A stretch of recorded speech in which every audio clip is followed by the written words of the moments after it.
Hey guys, welcome back to our channel. இன்றைக்கி நம்ம சேனலில் ஒரு சூப்பரான சைனீஸ் லவ் ட்ராமா தான் பார்க்க போகிறோம். உங்கள் மனசுக்குள்ளே யோசிக்கிறதுலாம் எனக்கு கேட்குது. மாதத்துக்கு ஒரு வீடியோ தான் போடுவியான்ட்டு. கண்டிப்பாக இதுக்கப்புறம் ப்ராப்பராக போட ட்ரை பண்ணுறேன். சரி வாங்க, நம்ம டேரெக்டாக ஸ்டோரிக்குள்ளே போயிடலாம். ட்ராமாவோட ஸ்டார்டிங்கில் ஹீரோக்கும் ஹீரோனுக்கும் ரிஜிஸ்டர் மேரேஜ் நடந்துகிட்டு இருக்கு. ஹீரோயின் யோசிச்சுட்டே வந்துட்டு இருக்கா, ஒரு மில்லியனுக்காக கடைசியில் கல்யாணம் பண்ண வச்சுட்டிங்களடா என்னையங்கிற மாதிரி. ஹீரோவை வந்து கான்ட்ராக்ட் மேரேஜ் தான் பண்ணியிருக்கா போல இருக்கு. அந்த ஒரு மில்லியன் காசுக்காக தான். ஆமாம் சார், ரிஜிஸ்டர் பண்ணியாச்சு, எப்போ காசு தர போகிறீங்கிற மாதிரி சொல்லி கேட்டுக்கிட்டு இருக்கும் போது, போருமா உனக்கு காசு தரேன், ஆனால் அதுக்கு முன்னாடி என்கிட்ட 2 ரூல்ஸ் இருக்குது, அதுக்கு ஓகேன்னு இந்த கான்ட்ராக்ட் சைன் பண்ணுங்கிற மாதிரி சொல்லிக்கிட்டு இருக்கான். ஒன்று வந்து இவன் மேலே காதலில் விழுந்துடக்கூடாது அம்மா. அதுக்கப்புறம் 2வது, இவன் ஏதோ ஒரு பொண்ணை தேடிக்கிட்டு இருக்கான். அந்த பொண்ணு கிடைச்சா அவளை வந்து இவன் கல்யாணம் பண்ணிப்பானாம்மா. அந்த டைமில் வந்து இவன் டிவோர்ஸ் கொடுத்தா போதுங்கிற மாதிரி சொல்லிக்கிட்டு இருக்கான். யாருக்கு வேணும் உன்னோட லவ்? நான் வந்து உன்னெல்லாம் லவ் பண்ண மாட்டேங்கிற மாதிரி சொன்னவ சைன் பண்ணி கொடுத்துட்டு அங்கேருந்து கிளம்பி போய்கிட்டு இருக்கா. இந்த பக்கம் ஹீரோ வந்து மேரேஜ் சர்டிஃபிகேட்டோட வந்துக்கிட்டு இருக்கான். அசிஸ்டன்ட் பார்க்குறான், பாஸ் எனக்கு தெரியாமல் கல்யாணமே பண்ணிட்டீங்களா, இதெல்லாம் நியாயமே கிடையாது போங்கிற மாதிரி சொல்லிக்கிட்டு இருக்கான் இவன். ஆனால் ஹீரோ அதெல்லாம் கண்டுக்கிற மாதிரி தெரியல. விட்றா இதெல்லாம் ஒன்றும் பெரிய விஷயம் இல்லைன்ற மாதிரி சொல்லிக்கிட்டு இருக்கான். ஆக்சுவலாக ஹீரோவோட பாட்டி தான் சொல்லியிருந்திருப்பாங்க, கேப்பாருப்பா சைனா ஃபுல்லாக ஜோசியம் பார்த்துட்டேன், அதில் இந்த ஒரு பிள்ளை மட்டும்தான் உனக்கு பொருத்தமாக இருந்துச்சு, அதனால இந்த பொண்ணு நீ கல்யாணம் பண்ணியே தீரணுங்கிற மாதிரி சொல்லி சத்தியெல்லாம் வாங்கியிருப்பாங்க. அவங்க வேற ஹாஸ்பிட்டலில் முடியாமல் இருக்காங்களாமா, அதனால தான் வந்து ஹீரோ இதெல்லாம் பண்ணியிருந்திருப்பான். யோசிச்சு பார்க்குறான், என் பாட்டிக்காக தானே கல்யாணம் பண்ணோம், சரி ஓகேங்கிற மாதிரி சொல்லிட்டு மனசை தைரியப்படுத்திக்கிட்டு தான் இருக்கான். இவன் வந்து ஒரு பொண்ணை தேடிக்கிட்டு இருக்கான். அந்த பொண்ணை தான் கல்யாணம் பண்ணிக்கணும்னு சொல்லி ஒரு குறிக்கோளோட இருக்கான் போல இருக்கு. அசிஸ்டன்ட் கிட்ட சொல்றான், அந்த பொண்ணை சீக்கிரமா கண்டுபிடின்ட்டு. இந்த பக்கம் ஹீரோயின் காசு எடுத்துட்டு போயிட்டு கடன்லாம் அடைக்கணும்னு சொல்லி சந்தோஷப்பட்டுக்கிட்டு இருக்கா. அவ்வளவுதான் முடிஞ்சிச்சு, கடன்லாம் அடைக்க போறோம், இதுக்கப்புறம் ஹாப்பியா இருக்கலாம்னு சொல்லி யோசிச்சவ கழுத்துல வந்து ஒரு பெண்டன் போட்டிருக்கா. அதை யாரோ இவளுக்காக கொடுத்துருப்பாங்க போல இருக்கு. அந்த பர்சனை சீக்கிரமா கண்டுபிடிக்கணும்னு சொல்லி யோசிச்சுக்கிட்டு இருக்கா. இந்த பக்கம் அசிஸ்டன்ட் வந்து ஹீரோ கிட்ட சொல்லிக்கிட்டு இருக்கான், பாஸ் நீங்க சொன்ன அந்த பொண்ணை எங்களால் கண்டுபிடிக்க முடியலங்கிற மாதிரி சொல்லிக்கிட்டு இருக்கான். என்ன நடந்திருக்கும்னா, ஹீரோக்கு வந்து ஒரு தடவை ஆக்சிடென்ட் நடந்திருக்கும். சாகர கண்டிஷன்ல அந்த காரே வந்து பத்திக்க ஸ்டார்ட் பண்ணியிருக்கோம். அப்போ யாரோ ஒருத்தவங்க வந்து இவனை காப்பாற்றிருக்காங்க. ஆனால் அது யாருன்னு இவனுக்கு தெரியவே இல்லை. அவங்க கிட்ட தான் அந்த பெண்ணை கொடுத்துருப்பான். அந்த பொண்ணை தான் இவன் தேடிக்கிட்டும் இருக்கான். இப்போ ஆக்சுவலாக அந்த பொண்ணு ஹீரோயின் தான், ஆனால் இவனுக்கு தான் சரியாக மூஞ்சி ஞாபகம் இல்லை. எப்போதான் அவள் கிடைக்க போகிறாலோ தெரிலங்கிற மாதிரி சொல்லிட்டு அதை நினச்சி தான் இவன் ஃபீல் பண்ணிக்கிட்டு இருக்கான். இந்த பக்கம் ஹீரோயினும் வந்து இன்னைக்கு தான் ஹீரோ கூட தங்குறதுக்காக கிளம்பி வந்துக்கிட்டு இருக்கா. வரும்போதே ஃப்ரெண்டை கூட்டிகிட்டு வரா. இதை ஹீரோ வந்து தூரத்துலேருந்து பார்க்குறான். அந்த ஃப்ரெண்டு வேற ஹீரோயின் தொட்டு பேசிக்கிட்டு இருக்கானா. இது சுத்தமாக ஹீரோக்கு பிடிக்கவே இல்லை. எங்கேயாடி தங்க போகிறங்கிற மாதிரி சொல்லி கேட்கும் போது, விட்றா கொஞ்ச நாளைக்கு தாண்டாங்கிற மாதிரி அவள் சொல்லிக்கிட்டு இருக்கா. ஹீரோ உடனே வெளியில் வந்து, என்ன பண்ணிக்கிட்டு இருக்கீங்க, வா உள்ளே போலாங்கிற மாதிரி சொல்லிட்டு டக்குன்னு கூட்டிகிட்டு போயிடுறான். உடனே வந்து இந்த ஃப்ரெண்டு கேட்குறான், என்ன பாஸ் எனக்குலாம் ஒரு ஹாய் சொல்ல மாட்டிங்களா, டக்குன்னு கூட்டிகிட்டு போயிட்டுருக்கீங்க, பார்க்க ஹேண்ட்ஸமாக இருக்கீங்களேங்கிற மாதிரி சொல்லும் போது, என்ன இவன் என்கிட்ட இப்படி ஃப்ளட் பண்ணுறான், என்கிட்ட இப்படி ஃப்ளட் பண்ணால் ஹீரோயின் கிட்ட எப்படி பண்ணுவாங்கிற மாதிரி சொல்லி யோசிச்சுவான். வாடி போலாங்கிற மாதிரி சொல்லி தரன்னு இழுத்துட்டு போய்கிட்டு இருக்கான் அங்கேருந்து ஹீரோயினா. அம்மா யார் அதுன்னு சொல்லி கேட்கும்போது, என்னோட பெஸ்ட் ஃப்ரெண்ட் தான், என்ன அதில் உங்களுக்கு என்ன பிரச்சனைங்கிற மாதிரி சொல்லி கேட்கும்போது, உனக்கும் எனக்கும் கான்ட்ராக்ட் மேரேஜ் நடந்திருக்கு, அதனால எந்த பசங்கக்கிட்டையும் நீ க்ளோஸாக நடந்துக்கவே கூடாது, என்ன ஓகேவாங்கிற மாதிரி சொல்லும்போது, சரிபா சரி நான் இதுக்கப்புறம் பேச மாட்டேன் ஓகேவாங்கிற மாதிரி சொல்லிக்கிட்டு இருக்கும்போது, அது என் மூஞ்சை பார்த்து சொல்லுங்கிற மாதிரி சொல்லிட்டு பக்கத்தில் வந்து பேசுகிறானா. இவளுக்கு வேறு உள்ளுக்குள்ளே பட்டர்ஃப்ளைஸாக இருக்க. சரி நான் வந்து நீங்கள் சொல்கிறது கேட்குறேன்னு சொல்லிட்டு அந்த வந்துட்டா. ஆனால் ஹீரோக்குமே அவள் க்ளோஸ்அப்பில் இருக்கும்போது என்னமோ தெரியல, உள்ளுக்குள்ளே இனம் புரியாத ஒரு அன்பு வருது அவனுக்கு. அப்படியே யோசிச்சுட்டே உட்காந்துருக்கான். அப்போ தான் அசிஸ்டன்ட் எடுத்துகிட்டு வந்து ஃபைலை கொடுக்குறான். ஹீரோயின் கல்யாணம் பண்ணிக்கிட்டதே கடன் அடைக்குதாங்கிற மாதிரி சொல்லிட்டு அந்த டீட்டெயில்ஸ்லாம் கொண்டு வந்து கொடுத்துக்கிட்டு இருக்கா. அதை பற்றி யோசிச்சுட்டே இருக்கும்போது ஹீரோயின் அங்கேருந்து குதிச்சு ஓடி வந்துக்கிட்டு இருக்கா. என்ன விஷயம்னு கேட்கும்போது, ஏதோ ஒரு பெரிய மேகசினில் இவளுக்கு வேலை கிடச்சிருச்சாமா, அதனால தான் சந்தோஷப்பட்டுக்கிட்டே வந்துக்கிட்டு இருக்கா. அதுக்கு எதுக்கு இவ்வளோ சந்தோஷப்படுறங்கிற மாதிரி சொல்லி ஹீரோ கேட்கும்போது, பின்ன என்ன சோறு திங்க வேணாமா, 2 பேருக்கும் செலவாகும்ல, அதெல்லாம் மேனேஜ் பண்ணணும்னா வேலைக்கு போகணும்ல, கடைசியாக எனக்கு ஒரு வேலை கிடச்சிருச்சுங்கிற மாதிரி சொல்லி சந்தோஷப்பட்டுக்கிட்டு இருக்கா. ஏன்னே தெரியல, இவ பேசுறது ஹீரோக்கு என்னமோ ரொம்ப பிடிச்சிருக்கு. அவளே தான் பார்த்துட்டு உட்காந்துருக்கான். நெக்ஸ்ட் டே ஹீரோயின் கிளம்பி அந்த இன்டர்வியூக்காக தான் போயிருக்கா. சந்தோஷமாக குதிச்சு ஓடிக்கிட்டு இருக்கா. அங்கே வந்து ஒரு பொண்ணை மீட் பண்ணுறா. இவ்வளோ பேர் மியா, இவ வந்து ஹீரோயினோட ஓல்டு கிளாஸ்மேட் தான் போல இருக்கா. ஹீரோயினை பார்த்தோன்னே, நீனா உனக்கா இங்கே வேலை கிடச்சிருக்குங்கிற மாதிரி சொல்லி கேட்கும் போது, ஆமாங்கிற மாதிரி சொல்கிறா. இங்கே பாரு, நான் தான் இங்கே இன்சார்ஜ், என் பேச்சை கேட்டினா உனக்கு வேலை கிடைக்கும், இல்லைன்னு வச்சுக்கேன் அப்படியே பெட்டி படுக்கையெல்லாம் கட்டிட்டு திரும்பி போயிருங்கிற மாதிரி சொல்லும் போது, ஹீரோயின் ஃபர்ஸ்ட் வந்து நல்லா போல்டாக தான் பேசுகிறா. ஆனால் அங்கே இருக்க எல்லாருமே இந்த மியாவுக்கு கொடுக்குற மரியாதையை பார்த்தோன்னே ஹீரோயின் சைலண்ட் ஆகிடுறா. மியா வேற காண்டாகி ஹீரோயின் ஒரு அறை விட்டுட்டு, இது எதுக்கு தெரியுமா, காலேஜில் என்கிட்ட திமிரா பேசினால அதுக்காக தான், போய் காஃபி எடுத்துருவாங்கிற மாதிரி சொல்லும் போது, ஹீரோயினுக்கு வேறு வழி தெரியல, இந்த வேலை அவளுக்கு ரொம்ப முக்கியம், அதனால போய் காஃபிலாம் எடுத்துக்கிட்டு வந்துக்கிட்டு இருக்கா. இப்படி தான் இந்த இடத்துல தான் அவளை வைக்கணுங்கிற மாதிரி சொல்லி மியாவும் சந்தோஷப்பட்டுக்கிட்டு இருக்கா. இந்தாங்க மேடம் காஃபி எடுத்துக்கோங்கன்னு சொல்லி கொடுத்தா அதை குடித்தவளுக்கு வாயெல்லாம் எரிய ஆரம்பிச்சிருச்சு. என்ன திரி போட்டு தொலைஞ்சுங்கிற மாதிரி சொல்லி கேட்கும்போது ஒன்றும் இல்லை, கொஞ்சம் காரம் தூக்கலாக இருந்தால் நல்லாயிருக்குன்னு தோணுச்சு, அதான் சில்லி சாஸ் ஊற்றுனேங்கிற மாதிரி இவ சொல்லிக்கிட்டு இருக்கா. இதை கேட்டோடனே மியாவுக்கு டென்ஷன் ஆயிடுதா. உடனே இவளுக்கு வந்து 2 3 நல்ல கைங்கெல்லாம் இருக்காளுங்க, அவளுங்களாம் சப்போர்ட்டுக்கு வந்துடுறாளுங்க இந்த மியாவுக்கு. உடனே ஹீரோயின் என்ன பண்ணுறா, இங்கே பாரு நான் வந்து உனக்கு தானே எடுத்துகிட்டு வந்தேன், இந்த குடிங்கிற மாதிரி சொல்லி எடுத்து கொடுக்கும்போது ஸ்லிப் ஆகி அது மேலே ஊற்றிடுது. ஹீரோயினை பிடிச்சி தள்ளி விட்டுறாளுங்க இவளுங்கெல்லாம். அதில் என்ன ஆயிடுதுன்னா அவளோட பெண்டன்ட் வந்து கீழே விழுந்துருது. அது மேலே புக்ஸ்லாம் விழுந்ததுனால ஹீரோயினுக்கும் தெரியல. அப்போ வந்து அந்த இடத்துக்கு இன்சார்ஜ் வந்து என்ன பண்ணிக்கிட்டு இருக்கீங்க, சிஓ வர நேரத்தில் எதுக்கு பிரச்சனை பண்ணிக்கிட்டு இருக்கீங்க, வாங்க எல்லாரும் வெளியில் வாங்குங்கிற மாதிரி சொல்லிட்டு அங்கேருந்து எல்லாரையும் கூட்டிகிட்டு கிளம்பிடுறாரு. யாருடா அது சிஓங்கிற மாதிரி தான் சொல்லி யோசிச்சுட்டே ஹீரோயின் எழுந்து வந்துக்கிட்டு இருக்கா. ஹீரோயின் அந்த பெண்டன்ட்டை பார்த்துருந்துருக்க மாட்டா, ஆனால் வந்து இந்த மியா பார்த்துட்டா. அதை பார்த்த உடனே இது அவள் வச்சிருப்பாளே, இது மிஸ் ஆயிடுச்சு போல இருக்கு, சரி நம்ம எடுத்து வச்சுப்போம், எதுக்கு யூஸ் ஆகும்னு சொல்லிட்டு அந்த பெண்டன்ட் எடுத்து இவ பாக்கெட்டில் வச்சுக்கிறா. இந்த பக்கம் வெளில இருக்க எல்லாருமே வரப்போகிற சிஓ செம ஹேண்ட்ஸமாக இருப்பாராமா, அவர் மட்டும் நமக்கு யாராவது பாய் ஃப்ரெண்டாக கிடைச்சா அவ்வளோதான் லைஃப் செட்டிலுங்கிற மாதிரி சொல்லிட்டு எல்லாரும் பேசிக்கிட்டு இருக்காங்க. பார்த்தா உள்ளுக்குள்ளேருந்து வர்றது நம்ம ஹீரோ. ஹீரோ வந்த உடனே ஹீரோயின் அவனை பார்த்து ஷாக் ஆகிடுறா. இந்த பக்கம் மியா வர பிடிச்சி அவளை கீழே தள்ளி விட்டுடுறா. ஹீரோ பக்கத்தில் வந்து என்னாச்சு உனக்கு ஒன்றும் ஆகலை இல்லைங்கிற மாதிரி சொல்லி கேட்கும் போது நீங்கள் இங்கே என்ன பண்ணிக்கிட்டு இருக்கீங்க, நீங்களா சிஓங்கிற மாதிரி சொல்லி கேட்டுக்கிட்டு இருக்கா. அப்போ இந்த மியாவோட அல்லக்கை வந்து குறுக்க பேச வரும்போது ஹீரோ டென்ஷன் ஆயிடுறான். இப்படி தான் புள்ளி பண்ணுவீங்களா எல்லாரையும் கேட்டோன்னே இன்சார்ஜ் சொல்கிறாரு, இது மாதிரி என்னமோ நடக்காமல் பார்த்துக்கிறேன் சாருங்கும் போது அந்த புள்ளியும் காலில் விழுந்துடுறா. சார் என்னை மன்னிச்சு விட்டுருங்க சார்ன்னுட்டு. உடனே இன்சார்ஜ் சொல்கிறாரு, இதுக்கப்புறம் பிரச்சனை நடக்காமல் நான் பார்த்துக்கிறேன் சார்னு சொல்லி தான் அங்கேருந்து ஹீரோ அனுப்பி வைக்கிறாங்க. மியா யோசிக்கிறா என்ன நடக்குதுங்கன்னு சொல்லி யோசிச்சுவா. கையில் அந்த பெண்டன்ட் வச்சு யோசிச்சுக்கிட்டு இருக்கா. இந்த பெண்டன்ட்டுக்கும் இந்த ஹீரோக்கும் ஏதாவது சம்மந்தம் இருக்குமாங்கிற மாதிரி சொல்லி யோசிச்சுக்கிட்டு இருக்கா. இதை கரெக்டாக வந்து அந்த அசிஸ்டன்ட் பார்த்துட்டான். அவளே தான் பார்த்து நின்றுட்டு இருக்கான். இந்த பக்கம் ஹீரோயின் குஷியாக ஓடி வந்துக்கிட்டு இருக்கா ஹீரோ கிட்ட. நீங்கள் தான் இந்த கம்பெனியோட சேர்மனாங்கிற மாதிரி சொல்லி கேட்டுக்கிட்டு இருக்கும்போது ஆமாம் அதுக்கு என்னங்கிற மாதிரி சொல்லி க்ளோஸ் அப் வந்து கேட்டுக்கிட்டு இருக்கான். இல்லை நீங்கள் இந்த கம்பெனியோட சிஓங்கிறதுனால என்னால் ஏதாவது பிரச்சனை வந்துட போகுது, நம்ம சீக்கிரமாக டிவோர்ஸ் பண்ணிக்கலாமாங்கிற மாதிரி சொல்லி கேட்டுக்கிட்டு இருக்கா. கரெக்டாக அந்த நேரம் பார்த்து அசிஸ்டன்ட் உள்ளே வந்துட்டான். இவங்களை இப்படி பார்த்த உடனே அவன் அங்கேருந்து போயிடுறான். ஹீரோயினே எதுவும் பேசல, அங்கேருந்து கிளம்பி வந்துட்டா. உடனே அசிஸ்டன்ட் சொல்கிறான், பாஸ் நீங்கள் சொன்ன அந்த பொண்ணை நான் கண்டுபிடிச்சிட்டேங்கிற மாதிரி சொல்லிக்கிட்டு இருக்கும்போது என்னடாங்கிற மாதிரி ஒரு ஷாக் ஆகுறா. பார்த்தா உள்ளுக்குள்ள வந்து அந்த மியா நின்றுக்கிட்டு இருக்கா. மியா சொல்கிறா, இந்த பெண்டன் நீங்கள் தானே என்கிட்ட கொடுத்தீங்கும் போது இவன் கேட்குறான், ஆமாம் இந்த பெண்டன் நான் கொடுக்கும்போது ஏன்னா நடந்துச்சு அந்த ஆக்சிடெண்ட்டில், அதை பற்றி சொல்ல முடியுமாங்கிற மாதிரி சொல்லி கேட்டுட்டு இருக்கும்போது ஆக்சுவலாக பார்த்தா காலேஜ் படிக்கும் போது ஹீரோயின் இவ்வளோ ஃப்ரெண்டாக தான் இருந்திருப்பாங்க போல இருக்க. அதனால ஹீரோயினுக்கு நடந்த எல்லா விஷயமும் இவளுக்கும் தெரிஞ்சிருக்கும். அதனால எல்லாத்தையும் அக்கா பிரித்து வச்சுக்கிட்டு இருக்கா. இதெல்லாம் கேட்டோன்னே ஹீரோவும் நம்பிடுறான் அந்த இடத்துல. இந்த பக்கம் ஹீரோயின் இப்போ தான் நோட் பண்ணுறா, எங்கடா கழுத்தில் கடந்த பெண்டன்ட்டை காணுமேன்ட்டு. அதனால மியா கிட்ட தான் வந்து கேட்கறதுக்காக வந்திருக்கா, என் பெண்டன்ட் எங்கே போச்சுங்கிற மாதிரி சொல்லி கேட்டுக்கிட்டு இருக்கும்போது அதெல்லாம் விடு, உனக்கு கல்யாணம் ஆயிடுச்சுன்னு கேள்விப்பட்டேன், ஹஸ்பண்ட் எங்கங்கிற மாதிரி சொல்லி கேட்கும்போது அவர் பற்றி தெரிஞ்சுட்டு நீ என்னடி பண்ண போகிறா, என் பெண்டன்ட்டை குடுறீங்கிற மாதிரி சொல்லி சண்டை போட்டுக்கிட்டு இருக்கா. ஆனால் இவன் என்கிட்ட இல்லைங்கிற மாதிரி சொல்லிட்டு அங்கேருந்து கிளம்பி போயிட்டா. இந்த மாதிரி அவங்க 2 பேரும் சண்டை போட்டுக்கிட்டு இருக்கிறத ஹீரோவும் பார்க்குறான். ஆனால் ஹீரோக்கு ரீசன் தெரியாது, ஏதோ சண்டை போட்டுட்டு இருக்காங்க போல இருக்குங்கிற மாதிரி நினச்சிட்டு எதுவும் பேசல, அங்கேருந்து கிளம்பி போயிட்டான். இந்த பக்கம் ஹீரோயின் வந்து பாட்டியை மீட் பண்ணுறதுக்காக தான் வந்திருக்கா. பாட்டி தான் ரொம்ப நாளாக கேட்டுகிட்டே இருந்துருப்பாங்க. அவங்க சொல்கிறாங்க, உன்னை சூஸ் பண்ணுறதுக்கு நான் எவ்வளோ கஷ்டப்பட்டேன்னு தெரியுமா, கடைசியாக உன்னை மாதிரி ஒரு அழகான பொண்ணை நான் சூஸ் பண்ணிட்டேங்கிற மாதிரி சொன்னவங்க ஒரு கிஃப்ட் எடுத்து கொடுக்குறாங்க, இது உனக்காகுமான்னு சொல்லிட்டு. ஆனால் ஹீரோயின் வேணாங்கிற மாதிரி சொல்லிக்கிட்டு இருக்கா. ஹீரோ தான் சொல்கிறான், பரவாயில்ல வாங்கிக்கோன்ட்டு. அதை வாங்கி ஹீரோயின் கிட்டே கொடுத்துக்கிட்டு இருக்கான். ஏதோ ஒரு பார்ட்டி இருக்குது போல இருக்கு, அதுக்கு தான் ஹீரோயின் வந்திருக்கா. அந்த இடத்துல என்னென்னா டொனேஷன் கலெக்ட் பண்ணுவாங்க. அதுக்காக பாட்டி ஆல்ரெடி ஹீரோயின் பேரில் 3 மில்லியன் வந்து டொனேஷன் கொடுத்துருக்காங்க. இப்போ எல்லாருமே அந்த இடத்துல இருக்காங்க. இன்சார்ஜை இன்ஃபார்ம் பண்ணுறாரு, யார் யாரெல்லாம் டொனேஷன் கொடுக்குறீங்களோ உங்கள் விருப்பம் போல கொடுங்க, இதெல்லாம் குழந்தைங்களுக்கு தான் போய் சேர போதுங்கிற மாதிரி சொல்லிக்கிட்டு இருக்கும்போது ஹீரோயின் யோசிக்கிறா, ஆல்ரெடி பாட்டி நமக்காக காசுக்கு அனுப்பி விட்டுருப்பாங்க, ஸோ பிரச்சனை இல்லைன்னு சொல்லிட்டு. இந்த மியாக்கு இதெல்லாம் தெரியாதுல்ல, அதனால அவள் என்ன பண்ணுறா, நான் இவ்வளோ காசு தரேன் நான் இவ்வளோ காசு தரேங்கிற மாதிரி சொல்லிட்டு மாறி மாறி எல்லாரும் சொல்லிக்கிட்டு இருக்கும்போது சுற்றி இருக்கவங்க எல்லாருமே மியாவை வந்து பாராட்டி தள்ளுறாங்க. ஏன்னா 1 லட்சம் தராலாமா, அதுக்காக தான் பாராட்டிட்டு இருக்காங்க.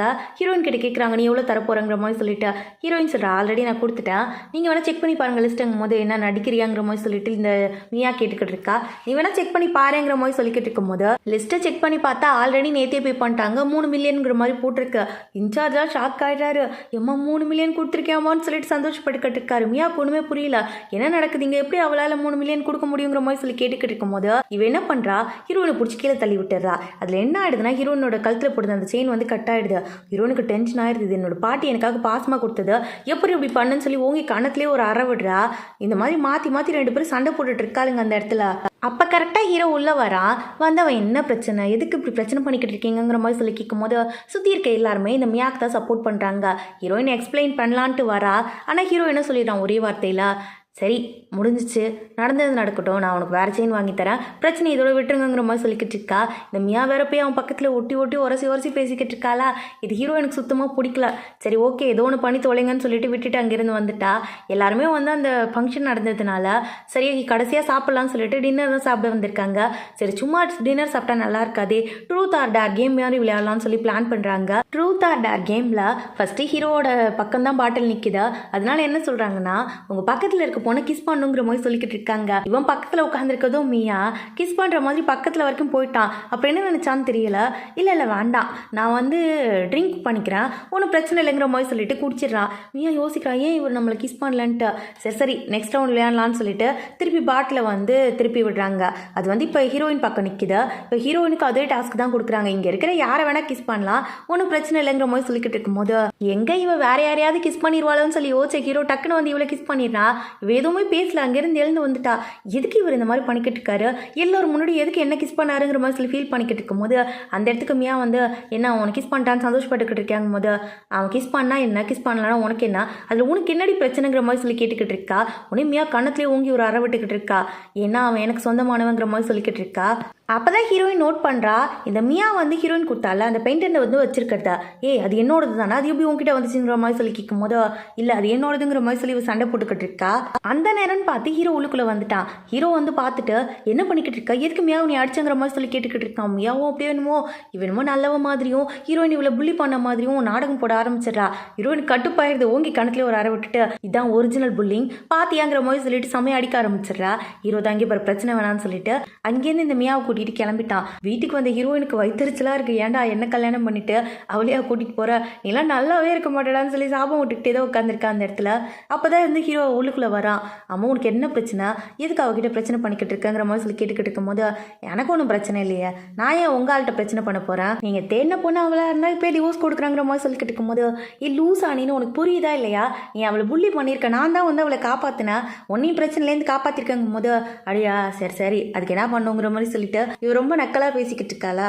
இவனுக்கு கடுப்பாயிருது. உடனே பக்கத்தில் வந்து அப்படியே அவளை கிஸ் பண்ணுற மாதிரி வந்துக்கிட்டு இருக்கான். இங்கே பாருங்க ஓவராக போறீங்கிற மாதிரி சொல்லிக்கிட்டு இருக்கும்போது நான் உனக்கு கல்யாணம் பண்ணிட்டேன், நீ என்னோட ஒய்ஃப், நான் ஏன் உனக்கு கிஸ் கொடுக்கக்கூடாதுங்கிற மாதிரி சொல்லிக்கிட்டே இருக்கும்போது காலிங் பெல் சவுண்ட் கேட்குது. சத்தம் கேட்டோடனே ஹீரோயின் நான் போய் பார்த்துட்டு வந்துடுறேங்கிற மாதிரி சொல்லிட்டு அங்கேருந்து ஓடி வந்துட்டா. வெளியில் வந்து கதவை திறந்து பார்த்தா இந்த பக்கம் நிற்கிறதோ மியா. ஹீரோ வந்து கோட்டை மறந்துட்டு வந்துட்டானாமா, அதை ரிட்டர்ன் பண்ணுறதுக்காக வந்திருக்கா. இவ்வளோ பார்த்தோன்னே ஷாக் ஆகிட்டு நீ என்ன பண்ணுற இங்கேங்கிற மாதிரி சொல்லி கேட்டுட்டு இருக்கும்போது என் வீட்டில் தான் நீ நான் இருப்பேங்கிற மாதிரி ஹீரோயின் சொல்கிறா. ஓ வீடா, என்ன பேசிக்கிட்டு இருக்கா, இங்கே என்ன பண்ணிக்கிட்டு இருக்கா, அவர் செடியூஸ் பண்ண பார்க்குறியாங்கும் போது என் ஹஸ்பண்டை நான் ஏன்டி செடியூஸ் பண்ணுங்கிற மாதிரி சொல்லி இவ கேட்டுக்கிட்டு இருக்கா. பார்த்தா உள்ளுக்குள்ளேருந்து ஹீரோ வந்து என்ன இங்கே சத்தங்கிற மாதிரி சொல்லி கேட்டுக்கிட்டு இருக்கா. மியாவுக்கு இப்போ தான் புரியுது இவங்க ரெண்டு பேர் கப்புள்ஸாங்கிற மாதிரி இப்போ தான் யோசிக்கவே செய்கிறா. ஹீரோயின் சொல்கிறா ஏதாவது பேசணும்னா பேசிட்டு போ, எனக்கு டைம் ஆச்சு, நான் போய் தூங்குறேங்கிற மாதிரி சொல்லிட்டு அவள் பாட்டுக்கு அங்கேருந்து போய்கிட்டு இருக்கா. உடனே ஹீரோ கிட்ட மியா கேட்குறா என்ன நடக்குதுங்க, அவள் சொல்கிறது தான் உண்மையா, நீங்கள் என்ன சொன்னீங்க என்ன கல்யாணம் பண்ணிக்கிறேன்னு ப்ராமிஸ் பண்ணிங்களேங்கும் போது ஹீரோ என்ன சொல்கிறான்னா நான் எப்போ உன்னை கல்யாணம் பண்ணிக்கிறேன்னு ப்ராமிஸ் பண்ணேன், ஆக்சுவலாக நான் உனக்கு சொன்னது என் உயிரை காப்பாற்றினதுக்கு நீ என்ன கேட்டாலும் செய்வேன்னு சொன்னேன், அதுக்காக கல்யாணம்லாம் பண்ணிக்க முடியாதுங்கிற மாதிரி சொல்லிட்டு அவன் பாட்டுக்கு அங்கேருந்து போய்கிட்டு இருக்கான். வேற ஏதாவது கேளுன்னு இந்த பக்கம் ஹீரோயின்லாம் வெறி கொண்டு கோவத்தில் தான் உட்காந்துருக்கா. உனக்கு ஹீரோ உள்ளுக்குள்ள வந்து என்ன தாண்டி பிரச்சனை, ஏன் கோவமாக இருக்குன்னு சொல்லி கேட்கும் போது ஆமாம் பாட்டி ஃபர்ஸ்ட் டைம் எனக்கு கிஃப்டாக கொடுத்தாங்க, அதை போய் அவள் அப்படி பண்ணிட்டாலேங்கிற மாதிரி சொல்லிக்கிட்டு இருக்கும் போது இப்போ என்ன அதான் பிரச்சனையா, இந்த பொடிங்கிற மாதிரி சொல்லிட்டு இவன் ஒரு கிஃப்ட் எடுத்து கொடுக்குறான். பார்த்தா அதில் புதுசாக ஒரு செயின் இருக்கு, அதுவும் அதை விட சூப்பராக அழகாக இருக்கு. அதோட ரேட்டை கேட்டு ஹீரோயின் வாங்கி போயிடுவா போல இருக்கு, அவ்வளோ ப்ரைஸ். இவனே அவள் கையால் அவளுக்கு போட்டு விட்டுக்கிட்டு இருக்கான். அப்படியே படுத்து தூங்கிட்டா.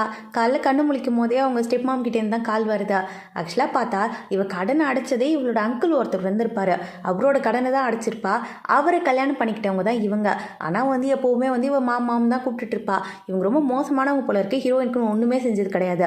ஆனால் இன்றைக்கி என்ன சொல்கிறாங்க, இங்கே பாரு நீ வந்து உன் தம்பிக்கு ஏதாவது செஞ்சாகணும், அக்காவும் உன் கடமை செய்ய வேணாமா, பெரிய கம்பெனியில் வேலை பார்க்குறேன்னு கேள்விப்பட்டேன், தம்பிக்கு ஒரு கார் வாங்கி கொடுங்கிற மாதிரி சொல்லிக்கிட்டு இருக்கும்போது அவன் எரும மாடு மாதிரி வளர்ந்துருக்கான். ஆனால் இப்போ ஹீரோயின் கிட்ட காசு கேட்டுக்கிட்டு இருக்கான். ஹீரோயின் சொல்கிறா அதெல்லாம் கொடுக்க முடியாதுங்கிற மாதிரி சொல்லிக்கிட்டு இருக்கும்போது இவங்க ஓங்கி ஹீரோயினே கண்ணத்தில் அரைஞ்சிடுறாங்க. ஹீரோயின் சொல்கிறா நான் எதுக்கு காசு கொடுக்கணும்னு சொல்லி கேட்டுட்டு இருக்கும்போது மாறி மாறி ரெண்டு பேரும் பேச அந்த இடத்துல சண்டை வந்துடுது. இப்போ இவங்க இருக்கிற வீடு வந்து ஹீரோயினோட அம்மாவோடது போல இருக்கா. இந்த வீட்டை சேல் பண்ணிடலாங்கிற மாதிரி சொல்லி அவங்க பேசிக்கிட்டு இருக்காங்க. சேல் பண்ணி அந்த காசில் கார் வாங்கலான்ட்டு கரெக்டாக அப்பன்னு பார்த்து ஹீரோ உள்ளுக்குள்ளே வந்துட்டான். இந்த தம்பிக்காரன் ஹீரோயின் அடிக்க போகும்போது ஹீரோ குறுக்க வந்து ஓங்கி அவனை ஒரு அறை விட்டுக்கிட்டு இருக்கான். இவங்க காசு கேட்டு தானே வந்தாங்க, அந்த காசை கொடுத்தா சரியாயிடும், அவனுங்க போயிடுவானுங்கன்னு சொல்லிட்டு ஹீரோவுமே அந்த காசை கொடுத்துட்றான் அவங்களுக்கு. அந்த சந்தோஷத்துலேயே அவங்க எதுவுமே பேசல. சரிங்க நாங்கள் கிளம்புறோம்னு சொல்லிட்டு எதுவும் பேசாமல் அங்கிருந்து சைலண்டாக போயிடுறாங்க. அவங்க போனதுக்கப்புறமா ஹீரோயின் கேட்குறா, எனக்காக எதுக்கு இவ்வளோ காசு செலவு பண்ணுறீங்கன்னு சொல்லி கேட்கும்போது, உனக்காகன்னு இல்லை, நீ வந்து ஆசைப்பட்ட உங்கள் அம்மாவோட பொருள்னு வர சொல்லிட்டல, அதனால தான். சரி விடு, இந்த வீடு உன் பேர்லேயே எழுதி வச்சுட்டு சொல்லிடுறேன், இதுக்கப்புறம் இது உனக்கு தான் சொந்தங்கிற மாதிரி சொல்லி பேசிக்கிட்டு இருக்காங்க. அப்படியே போயிட்டு ஹீரோ என்ன பண்ணுறா, அவளை கிஸ் பண்ணிடுறான். அவளுக்கே ஒன்றும் புரியல, ஃப்ரீஸ் ஆகி நின்றுக்கிட்டு இருக்கா. ரெண்டு பேரும் ஆஃபீஸ் கிளம்பி போயிட்டுறாங்க. உடனே ஹீரோ சொல்கிறான், இங்கே பாரு இன்னைக்கு நான் வர லேட் ஆகும்னு நினைக்கிறேன், இந்த கார் கீ வச்சுக்கோ, நீ டைம் ஆயிடுச்சுன்னா வீட்டுக்கு கார் எடுத்துகிட்டு போயிரு, நான் அசிஸ்டன்ட் கூட வந்துடுங்கிற மாதிரி சொல்லிக்கிட்டு இருக்கான். இதெல்லாம் வந்து பின்னாடியில் இருந்தால் இந்த மியா பார்த்துட்டு என்ன பண்ணுறா, ஹீரோயினோட காரோட பிரேக் ஒயரை வந்து கட் பண்ணி விட்டுறா. இது தெரியாமல் ஹீரோயின் அங்கேருந்து போய்கிட்டு இருக்கா. இந்த பக்கம் பார்த்தா ஹீரோக்கு வந்து ஒரு நிமிஷம் கூட ஹீரோயின் இல்லாமல் இருக்கவே முடியல. அவள் பத்திரமா போவாளான்னு தெரியலங்கிற மாதிரி சொல்லிட்டு இவன் அங்கேருந்து ஓடி வந்து இவன் தான் காரை டிரைவ் பண்ணிக்கிட்டு வந்துக்கிட்டு இருக்கான். ரெண்டு பேரும் ஓடி பேசிக்கிட்டே போயிட்டு இருக்காங்க. பார்த்தா கார் வந்து பிரேக் பிடிக்கல. ஹீரோ என்ன பண்ணுறான், ஹீரோயினுக்கு எந்த அடியும் பற்றக்கூடாதுன்னு சொல்லிட்டு ஃப்ரண்ட்டில் வந்து அவளுக்கு முன்னாடி விழுந்துடுறான். அதனால ஹீரோக்கு தான் நிறைய அடிப்படுது. ஹீரோயின் ஹாஸ்பிட்டலில் கண்ணு முடிச்சோடனே ஓடி வந்து ஹீரோ ஹக் பண்ணிக்கிறா. நீங்கள் ஏன் இப்படி பண்ணீங்கிற மாதிரி சொல்லி கேட்கும் போது, என்னென்ன என் ஒய்ஃப் அடி வாங்க விட்டுட்டு நான் பார்த்துட்டு இருப்பேனா, உன்னை பாதுகாக்கிறது தானேம்மா என்னோட கடமைங்கிற மாதிரி சொல்லிக்கிட்டு இருக்கான் இவன். ஆக்சுவலாக ஹீரோக்கு வந்து தன்னை உயிரை காப்பாற்றின பொண்ணு தான் கல்யாணம் பண்ணிக்கணும்னு ஆசை. அந்த பிள்ளையை தான் இத்தனை நாள் லவ் பண்ணிக்கிட்டு இருந்திருப்பான். மியா வந்து அந்த பெண்ணை கொடுத்ததுனால தான் அவள் தான் அந்த பொண்ணுன்ற மாதிரி நினச்சிக்கிட்டு இருக்கான். இருந்தாலுமே அவனுக்கு ஹீரோயின் மேலே மட்டும்தான் லவ் இருக்கு. ஏன்னு தெரில, ஹீரோயினை தான் ரொம்ப பிடிச்சிருக்கு. அதனால அவனோட முடிவு அப்படியே மாற்றிக்கிட்டான். அப்படியே கொஞ்ச நாளைக்கு அப்புறம் காமிக்கிறாங்க, ஹீரோ கண்டுபிடிச்சிட்டான் போல இருக்கு இந்த மியா தான் இந்த மாதிரி வேலைலாம் பார்த்ததுன்ட்டு. இங்கே பாரு, என்ன பண்ணியிருக்க நீ, என் ஒய்ஃபை கொல்ல பார்த்துருக்கா, நீ வந்து இதை தெரிஞ்சு செஞ்சியா தெரியாமல் செஞ்சியான்னு தெரில, நீ என் உயிரை காப்பாற்றிருக்கங்கிற ஒரே காரணத்துக்காக உன்னை மன்னிச்சு விடுறேன். இதுக்கு மேலே இதே மாதிரி பண்ணிக்கிட்டு இருந்தேன்னு வச்சுக்கேன், இந்த மாதிரி வானலாம் பண்ணிக்கிட்டு இருக்க மாட்டேன், உன்னை இருந்த இடம் தெரியாமல் அழிச்சிருவேங்கிற மாதிரி சொல்லி மிரட்டி தான் அங்கேருந்து அனுப்பிக்கிட்டு இருக்கான். இவள் கொல்ல வெறியாகுது. எப்படியாவது ஹீரோயின் ஏதாவது ஒன்று பண்ணி ஆகணும்னு சொல்லி முடிவெடுக்கிறா. ஒன்று என்ன பண்ணுறா, 4-5 அடையாளங்களுக்கு கால் பண்ணி கூப்பிட்டுக்கிட்டு இருக்கா. இந்த பக்கம் ஹீரோயின் உட்காந்து வேலை பார்த்துக்கிட்டு இருக்கும்போது கூட எப்படி பிரேக் ஃபெயிலியர் ஆச்சுன்னு சொல்லி அதை பற்றி தான் யோசிச்சுக்கிட்டு இருக்கா. ஏன்னா ஹீரோ வந்து இவகிட்ட சொல்லியிருந்திருக்க மாட்டான். அந்த நேரம்னு பார்த்து 2-3 ஆளுங்களாம் உள்ளுக்குள்ளே வந்துக்கிட்டு இருக்காங்க. கேட்டால் உங்கள் அங்கிள் வாங்கின கடனை கொடுக்கவே இல்லை, அதை கேட்கறதுக்கு தான் வந்திருக்கோங்கிற மாதிரி சொல்லிக்கிட்டு இருக்கும்போது, நான் தான் ஆல்ரெடி பே பண்ணிட்டேனேங்கிற மாதிரி சொல்லி ஹீரோயின் சொல்கிறா. ஆனால் அவங்க யாரும் அதை கேட்குற மாதிரி தெரில. ஹீரோயினை போட்டு செம்மையாக புள்ளி பண்ண ஆரம்பிச்சிடுறாங்க. தடுக்கலான்ட்டு போனால் அவங்களையும் விட மாட்டேங்கிறா இந்த மியா. எல்லாரும் சேர்ந்து ஹீரோயினை வந்து குடிக்க வச்சு டார்ச்சர் பண்ணிக்கிட்டு இருக்காங்க. கரெக்டாக ஹீரோ அந்த இடத்துக்கு வந்துட்டான். ஹீரோ பார்த்த உடனே எல்லாரும் பதறிடுறாங்க. ஹீரோ வந்த வேகத்துக்கு எல்லாரையும் அடித்து வரட்டி விட்டுட்டு, இதுக்கு மேலே இங்கே யாரும் வரக்கூடாதுன்னு திட்டிட்டு சுற்றி இருக்க எல்லாரையும் திட்டிக்கிட்டு இருக்கான். ஆஃபீஸில் எப்படி நடந்துக்கணும் உங்களுக்கு தெரியாதாங்கிற மாதிரி சொல்லி கேட்டுக்கிட்டு இருக்கும் போது, மியா சொல்கிற எல்லாத்துக்கும் ஹீரோயின் தான் காரணம்ன்ட்டு வாயை மூடிடு, நடக்கிறதே வேறங்கிற மாதிரி சொல்லி அவளை மிரட்டிக்கிட்டு இருக்கான். ஹீரோயின் கட்டுப்பாயிட்டு அங்கேருந்து நிற்கவே பிடிக்காம கிளம்பி போயிடுறா. ஹீரோவும் பின்னாடியே வந்து உனக்கு ஒன்றும் ஆகலை இல்லை, நீ ஓகே தானேங்கிற மாதிரி சொல்லி கேட்டுக்கிட்டு இருக்கும்போது இவன் டக்குன்னு வந்து அவனை கிஸ் பண்ணிடுறா. இவனுக்கே ஒன்றும் புரியலை என்னடா நடக்குதுன்ட்டு. ஏன்னா ஹீரோயினுக்குமே ஹீரோவை பிடிக்க ஆரம்பிச்சிருச்சு. ஆனால் அதை வெளியில் தான் சொல்ல முடியலை. அப்படியே என்ன பண்ணுறா, நெக்ஸ்ட் டே இந்த மியாவை தான் மீட் பண்ணுறதுக்காக போயிருக்கா. இங்கே பாரு அந்த பெண்ணை என்கிட்ட கொடுத்துருங்கிற மாதிரி சொல்லி கேட்கும்போது, இங்கே பாரு எந்த பெண்ணு என்கிட்டலாம் எதுவும் இல்லைங்கிற மாதிரி சொல்லி இவன் நடிச்சுக்கிட்டு இருக்கா. எனக்கு நல்லா தெரியும் அது உங்ககிட்ட தான் இருக்குன்ட்டு, அது எனக்கு வேணுங்கிற மாதிரி சொல்லி இவ கேட்டுக்கிட்டு இருக்கா. ஆனால் மியா எதுவுமே பேசாமல் அங்கேருந்து கிளம்பி போயிட்டா. உடனே ஹீரோயின் என்ன பண்ணுறா, போய் அசிஸ்டன்ட் கிட்ட, என்கிட்ட ஒரு பெண்டன்ட் இருக்கு, அந்த பெண்டன்ட்டை ஒரு பர்சன் என்கிட்ட கொடுத்தாங்க, ஆக்சுவலாக அந்த பர்சனுக்கு ஆக்சிடென்ட் ஆனப்போ நான் தான் அவரை காப்பாற்றினேன், அவரை பற்றி கண்டுபிடிச்சி தர முடியுமா, அவர் யாருன்னு எனக்கு தெரிஞ்சுக்கணுங்கிற மாதிரி சொல்லும் போது இவனுக்கு புரிஞ்சிச்சு. அப்போ அந்த பெண்டன்ட்டுக்கு சொந்த கறி ஹீரோயினாங்கிற மாதிரி சொல்லி இவன் யோசிக்க செய்கிறான். இதை முதல்ல போய் பாஸ் கிட்ட சொல்லணும்னு சொல்லி அங்கே தெரிச்சு ஓடிக்கிட்டு இருக்கான். ஹீரோயின் கிட்ட எதுவுமே சொல்லலை. இந்த பக்கம் ஹீரோயின் ஆஃபீஸ் முடிஞ்சு வரும்போது இவளோட தம்பியும் அம்மாவும் வந்து அந்த இடத்துல நின்றுக்கிட்டு பிரச்சனை பண்ணிக்கிட்டு இருக்காங்க. செக்யூரிட்டிலாம் என் பொண்ணு பார்த்தாகணும்னு சொல்லி வம்பிழுக்கும் போது ஹீரோயினே போய் கேட்குறா, என்னங்க இப்போ உங்களுக்கு பிரச்சனை என்ன வேணும்னு சொல்லி கேட்கும் போது, ஒன்றும் இல்லைம்மா ஒரு டின்னருக்கு போகலாம் வரியாங்கிற மாதிரி சொல்லி கூப்பிட்டுக்கிட்டு இருக்காங்க. ஹீரோயினுக்கு வேறு வழி தெரில, சரி ஓகேன்னு சொல்லி அக்செப்ட் பண்ணிக்கிட்டு அவங்க கூட போய்கிட்டு இருக்கா. அப்போ அந்த இடத்துக்கு சாப்பிட போனால் அங்கே இன்னொருத்தவன் உட்காந்துருக்கான். அவன் பக்கத்து கம்பெனியோட மேனேஜர் தான். அவன் ஹீரோயினை பார்த்தனே வாங்க வாங்க அப்படின்னு சொல்லி கூப்பிட்டு பக்கத்தில் உட்கார வச்சுக்கிறான். ஆக்சுவலாக இவங்க 2 பேரும் என்ன பிளான் பண்ணியிருக்காங்கன்னா, எப்படியா ஹீரோயினை வந்து இவன் கூட கோத்து விட்டுணும்னு சொல்லி பிளான் பண்ணிட்டு தான் அங்கேருந்து வந்திருக்காங்க. இவனும் எவ்வளவோ ட்ரை பண்ணுறான் ஹீரோயினை வந்து பேசி ஃப்ளர்ட் பண்ணி எப்படியாவது மயக்கிடலான்ட்டு. ஆனால் அவள் கண்டுக்கிற மாதிரியே தெரில. உடனே என்ன பண்ணுறாங்க, அவன் ரெஸ்ட் ரூம் போயிட்டு வந்த கேப்பில் மாத்திரையை கலந்து கொடுத்துட்றாங்க. அதை குடிச்ச உடனே ஹீரோயினுக்கு தலைலாம் சுற்றிடுது. இதை அப்படியே வீடியோ எடுத்து ஹீரோவுக்கு தான் அனுப்பி வச்சுருக்காங்க. பாத்தியா உன் ஒய்ஃப் எப்படி கட்டி வச்சிருக்கோம் பாருங்கிற மாதிரி சொல்லிட்டு. இந்த பக்கம் பார்த்தா உண்மையிலே ஹீரோயினை கூட்டிகிட்டு வந்து தனியாக ஒரு இடத்துல அடிச்சு வச்சிருக்காங்க. ஃப்ரண்ட்டில் பார்த்தா இந்த மியா உட்காந்துருக்கா. இது எல்லாத்துக்குமே மாஸ்டர் மைண்டே இவ தான் போல இருக்கா. மேனேஜர் என்ன பண்ணுறான், ஹீரோயின் மேலே வந்து அப்படியே பாஞ்சு விழுந்து அவளை கிஸ் பண்ண ட்ரை பண்ணும்போது ஹீரோ கரெக்டாக அந்த இடத்துக்கு வந்துட்டான். நான் லேட்டாக வந்துட்டேன்னா என்னங்கிற மாதிரி சொல்லி கேட்டவன் எல்லாரையும் அடிச்சு போட்டுட்டு ஹீரோயினை காப்பாற்றிக்கிட்டு இருக்காங்க. இருந்து உடனே அவள் தம்பி சொல்கிறான், எங்களுக்கு இதுக்கு எந்த சம்மந்தம் கிடையாது, மியா தான் பிளான் போட்டு கொடுத்தா காசுலாம் தரேன்னு சொன்னா, அதனால தான் நாங்கள் இப்படிலாம் பண்ணுங்கிற மாதிரி சொல்லிக்கிட்டு இருக்கும் போது மியா சொல்கிறா, ஆமாம் என்ன நீ அவனை காப்பாற்றிருந்தா அதுக்கு நான் உன்னை கல்யாணம் பண்ணிப்பானா, என்கிட்ட தானே பெண்டன் இருந்துச்சு, என்ன தானே கல்யாணம் பண்ணிக்கணும், அவன் எனக்கு துரோகம் பண்ணிட்டான், அதனால தான் இப்படி பண்ணுங்கிற மாதிரி சொல்லும் போது தான் ஹீரோக்கு தெரிய வருது. ஆக்சுவலாக அந்த பெண்டனுக்கு சொந்த கறி ஹீரோயினுங்கிறது அவனுக்கு அவ்வளோ சந்தோஷமாக இருக்க. அங்கேருந்து அவங்களெல்லாம் போலீஸில் பிடிச்சி கொடுத்துட்டு ஹீரோயினை தூக்கிட்டு வீட்டுக்கு தான் வரான். ஹீரோயினுக்கு வேறு ட்ரக்ஸ் கொடுத்துருந்துருப்பாங்களா, அந்த மயக்கத்திலே தான் ஹீரோயின் இருக்கா. இவன் போயிட்டு அப்படியே அவளை கிஸ் பண்ணுறான். அவளும் நோன்லாம் சொல்லலை. 2 பேர் நைட்டு ஒன்றாவும் இருந்துடுறாங்க. ஹீரோயின் கண்ணு முடிச்சு பார்த்துட்டு ட்ரக்ஸ் கொடுத்துருக்க ஒரு பிள்ளைக்கிட்ட எப்படி நடந்துக்கிறது தப்புன்னு உங்களுக்கு தெரியாதாங்கிற மாதிரி சொல்லி கேட்கும் போது என் ஒய்ஃபை கிஸ் பண்ணுறதுக்கு யார்கிட்ட பெர்மிஷன் கேட்கணுங்கிற மாதிரி சொன்னவா அவளை போய் கிஸ் பண்ணுறான். இன்றைக்கி வந்து இன்னொரு கம்பெனிக்கு தான் போக சொல்லியிருந்திருக்கான் ஹீரோயினா. ஏன்னா ஹீரோயின் வந்து இந்த கம்பெனியில் போர் அடிக்குதுங்கிற மாதிரி சொல்லியிருந்திருப்பா. அதனால வந்து அங்கேருந்து கிளம்பி வந்துக்கிட்டு இருக்கா தனியாக. ஹீரோ வேலை இருக்கிறதுனால இவள் தனியாக தான் அனுப்பி விட்டுருக்கான். பார்த்தா இவள் காரை பார்க் பண்ணும்போது பின்னாடியே ஒருத்தி வந்து காருக்கு பார்க் பண்ணுறா. இவளோட பேர் வந்து தீப்தி. இந்த தீப்திக்கு என்ன பிரச்சனைனா, இவளும் வந்து இந்த மியாவோட ஃப்ரெண்டு தான் போல இருக்கா. இவள் என்ன பண்ணுறா, ஹீரோயினை பார்த்தோன்னே இன்னும் ரொம்ப டென்ஷன் ஆகிக்கிட்டு இருக்கா. இவங்க 2 பேரும் சண்டை போட்டுக்கிட்டே இருக்காங்க பார்க்கிங் யாருக்குன்ட்டு. இந்த பக்கம் பார்த்தா அந்த கம்பெனியோட மேனேஜர் என்ன பண்ணுறாரு, ஹீரோயின் வரா உள்ளுக்குள்ள. ஆனால் அவருக்கு தெரில ஹீரோயின் தான் வந்து ஹீரோட ஒய்ஃப்ன்ட்டு. அவர் என்ன நினச்சிக்கிறாரு, இந்த பிள்ளை ஏதோ வேலை பக்கம் வந்திருக்குதாட்டுக்கு இன்டர்ன்ஷிப் அம்மா வாமாங்கிற மாதிரி சொல்லி உள்ள கூப்பிட்டுக்கிட்டு இருக்காங்க. இவளை யாரும் மதிக்கவே இல்லை. பின்னாடி இந்த தீப்தி வரா. இவனெல்லாம் மேக்கப்லாம் போட்டுக்கிட்டு பிராண்டடாக ட்ரெஸ் பண்ணிக்கிட்டு வரதுனால இவ தான் வந்து நம்ம ஹீரோட ஒய்ஃபுங்கிற மாதிரி எல்லாம் நினச்சிக்கிறாங்க. ஆக்சுவலாக பார்த்தா இவ தான் அந்த இன்டர்ன் போல் இருக்குது. ஆனால் எல்லோரும் மாற்றி நினச்சிக்கிறாங்க. இவளும் வந்து சரி ஃப்ரீயாக நமக்கு வந்து எல்லோரும் பதிவிடு பண்ணுறாங்களே, இதை எதுக்கு வேஸ்ட் பண்ணுவானேன்னு சொல்லிட்டு எல்லாத்தையும் அனுபவிச்சுக்கிட்டு சந்தோஷப்பட்டுக்கிட்டு இருக்கா. ஹீரோயினும் வந்து எக்ஸ்பிளைன் பண்ணலான்னு ட்ரை பண்ணுறா. ஆனால் யாரும் மதிக்கிற மாதிரி தரல. ஹீரோயின் யோசிக்கிறா, சரி எவ்வளோ தூரம் தான் நீனும் போகிறேன்னு பார்க்கலான்னு சொல்லிட்டு அவளும் சைலண்ட்டாக தான் இருக்கா அந்த இடத்துல. ஏன் ஹீரோயின் சைலண்ட்டாக இருக்கான்னா, நெக்ஸ்ட் டே வந்து ஒரு ஐலாண்டை வாங்கி ஹீரோ வந்து ஹீரோயின் பேரில் கிஃப்ட் பண்ண போகிறான். அந்த ஃபங்க்ஷன் நடக்கும் போது கண்டிப்பாக அங்கே போனால் இவன் மாட்டிப்பான்னு சொல்லி தான் ஹீரோயின் யோசிச்சுக்கிட்டு இருக்கா. அந்த பார்ட்டிக்கு எல்லோரும் வரேன்னு சொல்லி இடம் முடிச்சுக்கிட்டு இருக்காங்க. உடனே என்ன பண்ணுற அந்த தீப்தி, இவளோட அப்பா வந்து அங்கே தான் ஏதோ வேலை பார்த்துக்கிட்டு இருக்காரு போலக்கு செக்யூரிட்டியாக. அவர்கிட்ட போய் ஹெல்ப் கேட்டுக்கிட்டு இருக்கா. அவரு சரி ஓகே நான் இன்விடேஷன் எடுத்துகிட்டு வந்து தரமாங்கிற மாதிரி சொல்லிட்டு அக்செப்ட் பண்ணிக்கிறாரு. நெக்ஸ்ட் டே பார்த்தா அதே மாதிரி இன்விடேஷன் கொண்டு வந்து கொடுத்துட்டாரு. இவங்க எல்லாருமே சந்தோஷமாக உள்ளுக்குள்ளே வந்துக்கிட்டு இருக்காங்க. பார்த்தா பின்னாடி ஏதாவது ஹீரோயின் வரா. ஹீரோயினை பார்த்தோன்னே தீப்தி, நீ எதுக்கு இங்கே வந்துக்கிட்டு இருக்கா, சரி நீ வேணா என்கிட்ட சாரி கேட்டு நீ டவுன் பண்ணி பேசுனேன்னு வச்சுக்கேன், நானும் ஒன்றையும் கூப்பிட்டு போகிறேன் உள்ளுக்குள்ளே. நீ வந்து அந்த பார்ட்டியெல்லாம் இதுக்கு முடி பார்த்துக்க மாட்டேன், பார்க்கலாங்கிற மாதிரி சொல்லிக்கிட்டு இருக்கும்போது எனக்கு உங்களோட இன்விடேஷன்லாம் தேவையில்லைங்கிற மாதிரி சொல்லி ஹீரோயின் பேசிக்கிட்டு இருக்கா. உடனே இவங்க எல்லாரும் உள்ளுக்குள்ளே போயிட்டாங்க.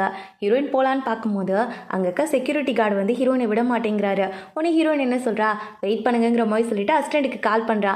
அசிஸ்டன்ட் வாய்ஸை கேட்ட உடனே அந்த ஆள் உடனே சரி மேடம் உள்ளே போங்க மேடம் சொல்லிட்டு ஹீரோயினை உள்ளே அனுப்பி விட்டுட்டாரு. இந்த பக்கம் ஹீரோ வந்து இந்த விஷயம்லாம் தெரிஞ்ச உடனே நான் உடனே போயே தீருவேன்னு சொல்லி அடம் பிடிச்சிக்கிட்டு இருக்கான்.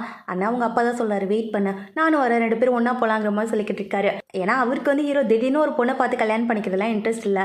அதனால தான் நோன்னு சொல்லிக்கிட்டு இருக்காரு. சரி போய் பார்ப்போம், அப்படி எந்த பொண்ணை தான் நீ பார்த்து வச்சிருக்கேன்னு சொல்லிட்டு இவரு தான் கூட வந்துக்கிட்டு இருக்காரு. இந்த பக்கம் பார்த்தா அந்த லேண்டை வாங்கி அதை வந்து இன்ஃபார்ம் பண்ணுவாங்க, உங்கள் பேரில் தான் இருக்குது, நீங்கள் சைன் பண்ணுங்கிற மாதிரி சொல்லி கூப்பிடுவாங்க. அது வரைக்கும் ரெடியாக இருந்துக்கிட்டு இருக்கா இந்த தீப்தி. விட்டா போய் சைனே பண்ணிடுவா போல இருக்கு. அந்த நேரம் வரைக்கும் ரெடியாக இருக்கா. இதை பார்த்து ஹீரோயினுக்கு கட்டுப்பாயத்து ஓங்கி கண்ணத்துலேயே ஒரு அறை விட்டு என்ன பண்ணிக்கிட்டு இருக்க நீங்கிற மாதிரி சொல்லி கேட்டுக்கிட்டு இருக்கா. இங்கே இவ்வளோ பிரச்சனை நடந்துக்கிட்டு இருக்கும் போது கரெக்டாக ஹீரோவும் உள்ளுக்குள்ளே வந்துட்டான். எல்லாரும் ஹீரோனை பிடிச்சி வெளியில் அனுப்பலான்னு சொல்லி ட்ரை பண்ணிக்கிட்டு இருக்கும் போது உள்ளுக்குள்ளே வந்தவா, எவ்வளோ தைரியம் இருந்தால் என்னோட ஒய்ஃப் மேலே கை வச்சிருப்பீங்கிற மாதிரி சொல்லி கேட்ட உடனே இதை கேட்ட தீப்திக்கு அல்ல அப்போ இவ தான் உன்னோட ஒய்ஃபா, தெரியாமல் பிரச்சனை பண்ணிட்டோமோங்கிற மாதிரி சொல்லி யோசிச்சுக்கிட்டு இருக்கும்போது ஹீரோ கையை பிடிச்சி எல்லாரும் மட்டும் இன்ட்ரடியூஸ் பண்ணி வைக்கிறா. இதான் என்னோட ஒய்ஃபுங்கிற மாதிரி சொல்லிட்டு உடனே எல்லாரும் பார்க்குறாங்க. அப்போ அந்த தீப்திங்கிற மாதிரி சொல்லி மேலே பார்க்கும்போது தீப்தி வந்து அங்கே ஒரு வேஸ் இருக்கு, அதை எடுத்துகிட்டு எஸ்கேப் ஆகலான்னு சொல்லி ட்ரை பண்ணிக்கிட்டு இருக்கா. அதை பார்த்த உடனே இந்த ஹீரோட அப்பா இம்ப்ரெஸ் ஆகிடுறாரு. என்னப்பா இந்த பொண்ணா அப்படிங்கிற மாதிரி சொல்லிட்டு. ஆக்சுவலாக பார்த்தா இந்த மாதிரி ஆன்டிக் பொருட்கள் எல்லாம் வந்து ரிப்பேர் பண்ணுவாங்க. அது எப்படின்னா ஒரு இடத்துல டேமேஜ் ஆயிருந்ததுன்னா அதை வந்து ஒரு ஸ்கில்லை யூஸ் பண்ணி அது டேமேஜ் ஆனதே தெரியாமல் அதை விட அழகாக வந்து அதை மேக் பண்ணுவாங்க. அந்த மாதிரி அந்த வாஷிங் பண்ணி வச்சுருக்காங்க. ஆக்சுவலாக அதை பண்ணது ஹீரோயின் தான். ஆனால் வந்து இந்த தீப்தி தான் அதை பண்ணதான் நினச்சிக்கிறாரு அவரும். இவ்வளோ ஆமாம் நான் தான் பண்ணுங்கிற மாதிரி சொல்லிக்கிட்டு இருக்கும்போது ஹீரோயின் இல்லை நான் தான் பண்ணுங்கிற மாதிரி சில அப்ஜெக்ஷன் சொல்கிறா. ஆனால் அவங்க அப்பா கேட்குற மாதிரி தெரில. இவ தான் என்னோட மருமக, இவ தான் எனக்கு பர்ஃபெக்டாக இருப்பாங்கிற மாதிரி சொல்லிட்டு தீப்தியை புகழ்ந்து தள்ளிக்கிட்டு இருக்காரு ஹீரோட அப்பா. ஹீரோக்கு சுத்தமாக என்ன பேசிட்டுனே தெரியல. ரொம்ப சைலண்ட்டாக தான் நின்றுட்டு இருக்கா அந்த இடத்துல. இங்கே பாடுறா, நான்லாம் முடிவு பண்ணிட்டேன், தீப்தி தான் என் மருமக, நீ ஒழுங்காக வந்து இந்த பிள்ளையை கழட்டி விட்டுட்டு டிவோர்ஸ் பண்ணுவே, என்ன பண்ணுவே, காசு கொடுப்பே, செட்டில்மெண்ட் பண்ணிவிட்டு தீப்தியை கல்யாணம் பண்ணிக்கிற வழியை பாரு, நான் அதுக்கான அரேஞ்ச்மெண்ட்டை பண்ணுறேங்கிற மாதிரி சொல்லிட்டு அவர் அங்கேருந்து போய்கிட்டு இருக்காரு. நெக்ஸ்ட் டே ஹீரோயின் ஆஃபீஸ்க்கு போகிறா. போனால் எல்லாருமே ஹீரோயின் ஒரு மாதிரி பார்க்குறாங்க. எல்லாருமே தீப்திக்கு தான் மரியாதை கொடுத்துக்கிட்டு இருக்காங்க.